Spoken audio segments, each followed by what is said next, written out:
চলছে?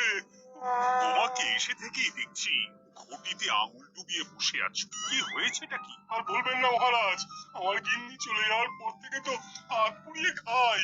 আজকে সত্যি সত্যি রান্না করতে গিয়ে হাত পুড়ে গেছে, তাই তো? হ্যাঁ মহারাজ, আপনি একদম ঠিক ধরেছেন। বেশ, বুঝলাম, কিন্তু এখনো গোপাল এলো না। মহারাজ, আপনার জন্য একটা পত্র এসেছে। কই কই দেখি।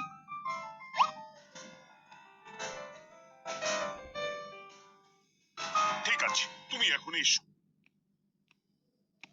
কিসের পত্র মহারাজ? দাঁড়াও, আগে গোপাল আসুক, তারপর বলছি। এই তো চলে এসেছি মহারাজ। দেখুন, আজকেও দেরি। আপনি কিছু গোপালকে বলেন না বলে লায়ে পেয়ে পেয়ে গোপাল আপনার মাথার উপরে উঠে গেছে। আমার নাম কি চুল নাকি যে মাথার উপরে উঠবো? আপনিও পারেন বটে। আমার নিজেরটাকেই চুল নেই। বাদাম, শোনো, আমি একটা নিমন্ত্রণ পত্র পেয়েছি। পাহাড়পুর রাজ্যের জমিদার বল্লভ নারায়ণ আমাকে নিমন্ত্রণ করেছেন। এ তো বেশ সুসংবাদ মহারাজ।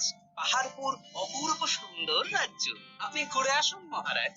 না না না না, আমি একা যাব না, তোমাকেও যে যেতে হবে। আজ বিকেলেই বেরোবো, তুমি জামা কাপড় গুছিয়ে রেখো। এ আমার পরম সৌভাগ্য মহারাজ। কি মহারাজ, গোপাল কেন যাবে? আমি কি দোষ করেছি? আমাকেও নিয়ে চলুন।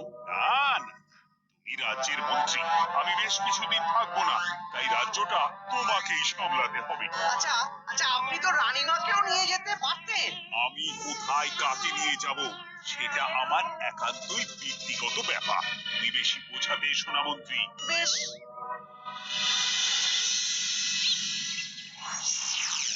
গোপাল গোপাল আর গোপাল, এই গোপালের জন্য আমাদের কপালটাই মন্দ থেকে গেল। মন্দ না, বলুন বন্ধ থেকে গেল। সব সুযোগ ওই গোপাল পাবে, আর আমাদের বেলা ছাই। আজকেও গোপাল রাজসভায় দেরি করে এলো, তবু বেটাকে মহারাজ কিছু বললেন না। বলবে কি? উল্টে মহারাজই তো গোপালকে ঘুরতে নিয়ে যাচ্ছেন। পাহাড়পুরে গিয়ে ভালো মন্দ আহার করবে গোপাল, আর আমি রাজ্য পাহারা দেব। ঘেন্না ধরে গেল এই জীবনে। গোপাল যতদিন আছে ততদিন কিন্তু আমরা ওই ফুলে পেঁপে উঠতে পারবো না। গোপালের যেন 7 খুন মাপ। আমরা তো বানের জলে ভেসে এসেছি। আপনি তো গোপালকে তাড়ানোর অনেক চেষ্টা করেছেন, কিন্তু কিছুতেই কিছু হয়নি। হবে কি করে?